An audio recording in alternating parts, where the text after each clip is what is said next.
What's up, everybody? This is the Poker Coaching Study Session. Today, we're going to be looking at 30 big blind v blind spots. So let's get started. Morning. So if we look at the small blind raise first in range at 30 big blind, it should look a lot something like this. So not playing the junk, right? But overall, kind of a polar range, right? A lot of limping and a lot of raising. So what's interesting here is what should we do when because if we look at GTO, the big blind is actually supposed to be raising quite a lot, and I don't quite think it's happening. So if we look at a range that has a wider value range, because think like a lot of people are gonna three bet with hands like nines and eights, right? And they're not gonna find just the right amount of bluffs. And then people are really trapped with aces either. So if we add those in range against that kind of range, which is like a range that has a wider value range, this should be our continue range from the small blind when we face a three bet. Uh, Against a range that has the same value range, but if we like crank up the bluffs, so we make the bluffs like 35% instead of 10, 20%, uh, this should be our response from the small blind. So we go for a very aggressive jamming strategy. We jam a lot of blockers, A6, King X, and pairs. Um, but I think like most people, what they're gonna actually have is like a wider value range and maybe a little bit too many bluffs.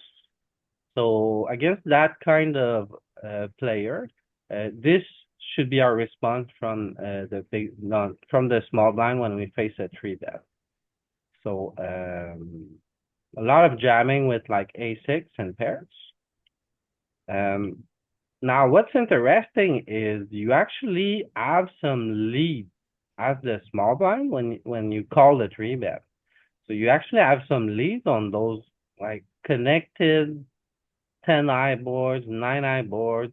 Like you literally just like go all in a bunch of times, right? So it's a bit weird. You call a three bet and then you just jam on ace king nine with a flush draw.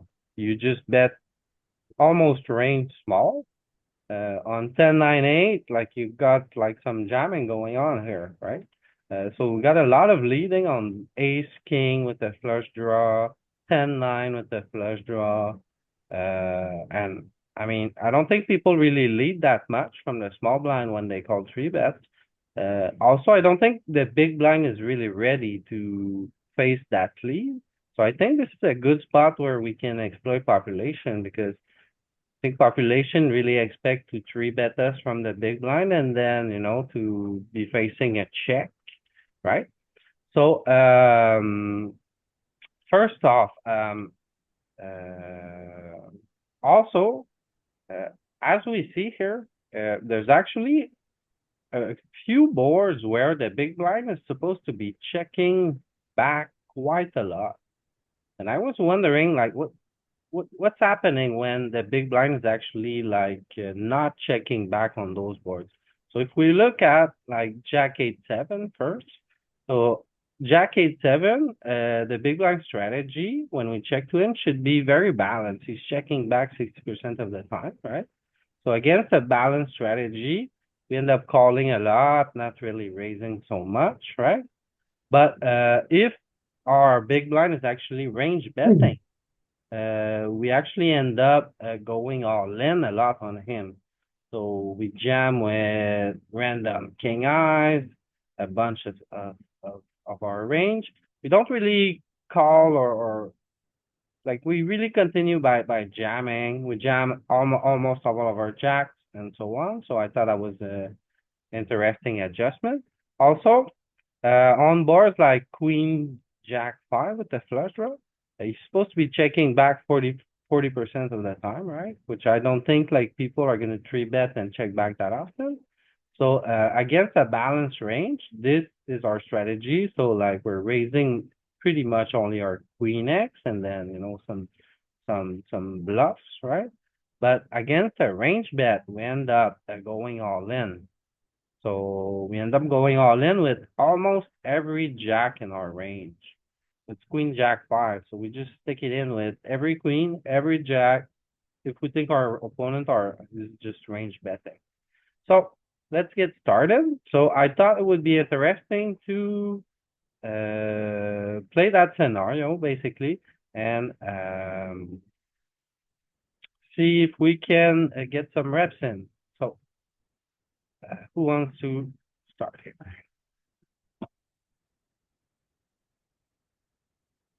So I'll give it a go.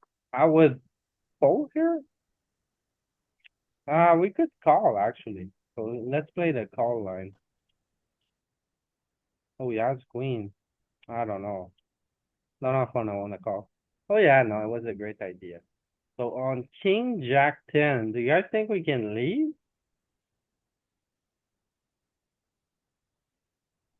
Uh, Too high.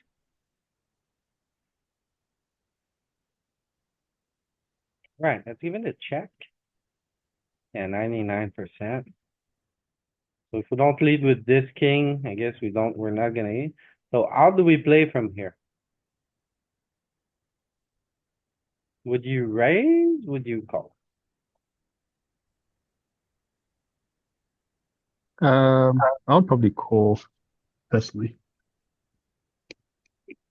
Yeah, I think I mostly call too. All right, let's give it a call. Okay, so almost never raising with this hand. Maybe if you have a spade in your hand, you do a little bit more raising. We'll see for that. Okay.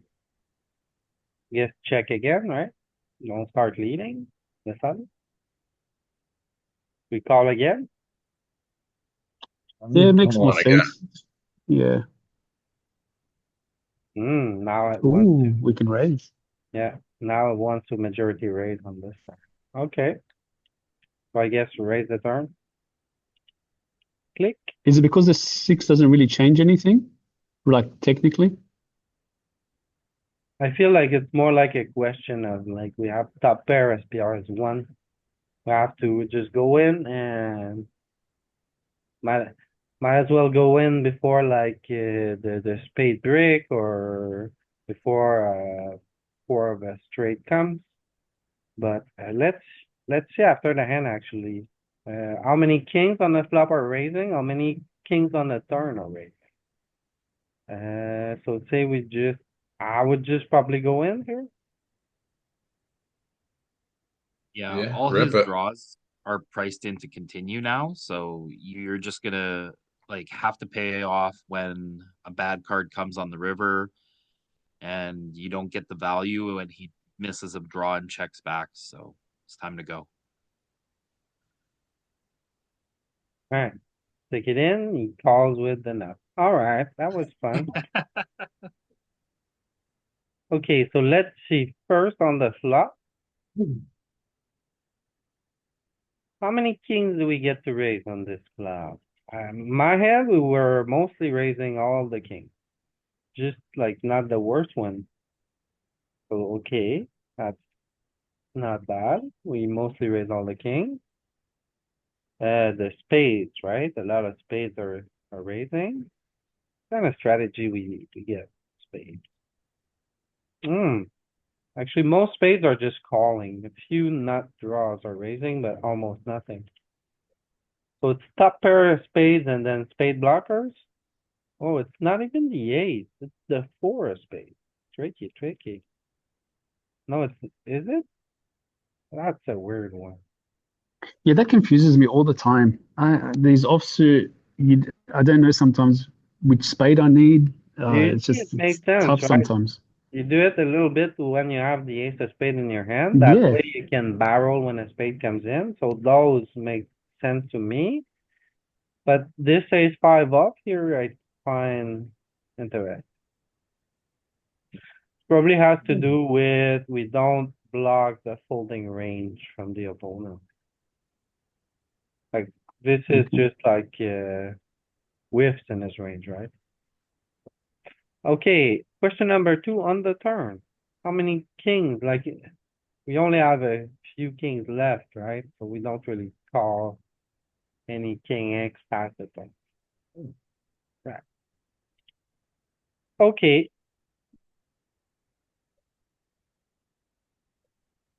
So we 3-9, 10-9 off. We're gonna call, right? We're gonna continue. Get this board. Can we lead? Probably not, right? There's a little bit of beating. Facing a bet.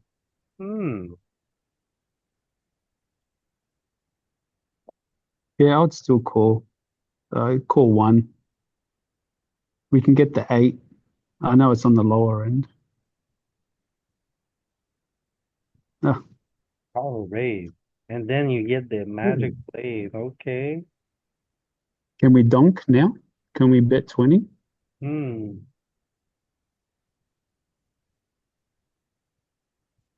We could donk from the flop, so I guess we could, but I mean, since we checked on the flop, or I guess we check on the turn. Equity does say same thing. We could 25% of the time do it. Now Okay. you wanna raise, right? I don't know, because it's such a strong hand that I feel like at this low SPR, especially BVB, those strong hands, you just call, right? You don't really care what's gonna run down, Yeah. right? Yeah, I'll probably just call. So you don't I'm raise calling here. all the way down here. Yeah. No, it Oh, wants to raise. Never so we calling. want to so we want a fast play. Very interesting. So we'll look at that. Because usually at low SPR, the very strong hands, two pairs, set, straight, flushes, you just buckle up, you just go call, right? Especially BVB where ranges are like weaker. Looks like 10-9 is the only one that does it, pretty much. The 9. Actually, I guess it has to do with if we want to have bluffs here, like bluffing queen nine here, right? It's bluffing jack nine. So a pair and a nine blocker. And then 9-6. That's just again a nine with the flush draw. And then if you want to bluff with those, you gotta have the 9-10 there, I guess. And then if you don't raise this 9-10, I guess you don't raise anything. Mm.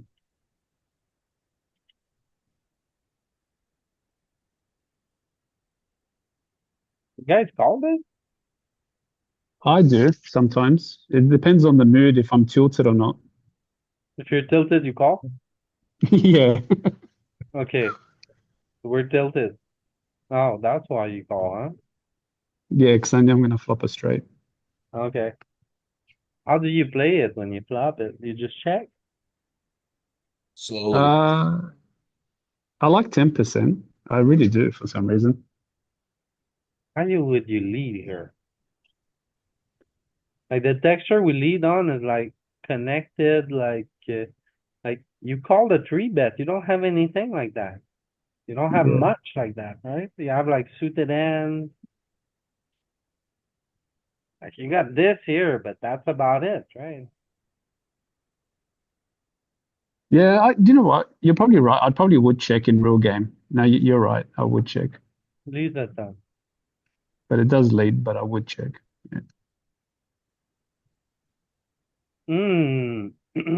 Okay, so ace high kind of locked up board until the flush comes in or this.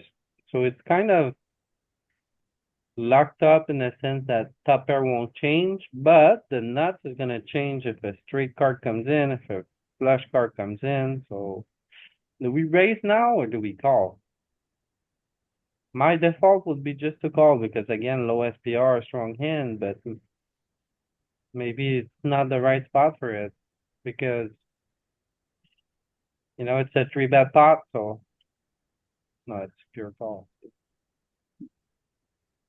Right? So we check. Is it You're very leading? convincing. You're very convincing, LP. I was actually thinking of raising. the way Yeah. you were explaining it. Yeah. Well, it's not perfect, right? It's a system. I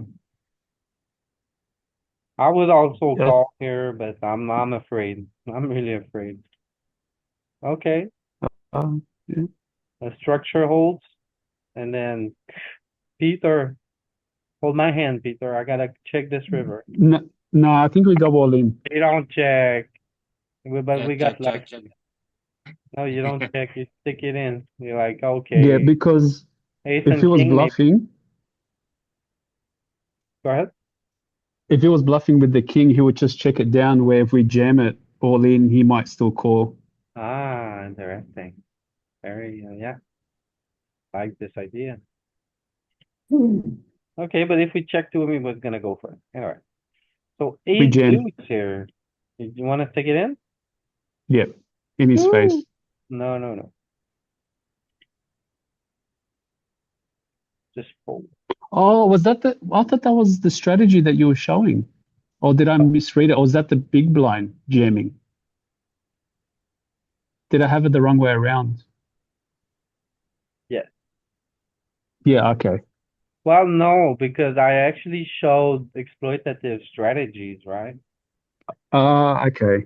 Those are No, not, because we're back to, okay, because okay, okay, yeah, because I just saw Ace Two was a jam. yeah, yeah, yeah. If your opponent is three betting too much, big Okay. time. If he has like, I showed the examples like, too many bluffs, a Yeah. wider Sure. value range, um, if he has a wider value and more bluffs, you can also shove. But if he just has a wider value, like you're super nitty. Yeah. Okay. So that ace four here, I'm just gonna call, right? Ace, queen, jack. Do we have leads here?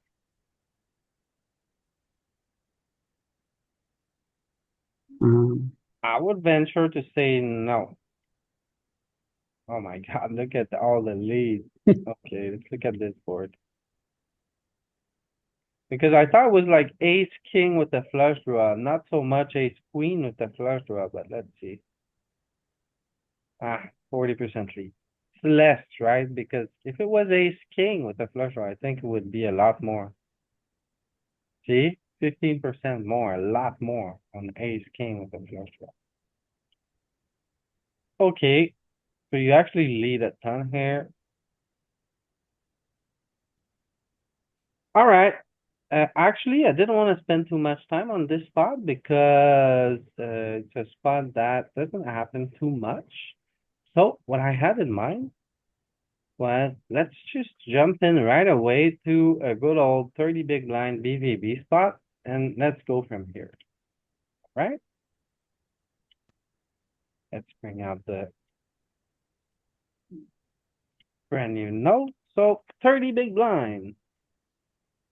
Small blind versus big blind. So, oh yeah, thanks a lot for watching, everybody.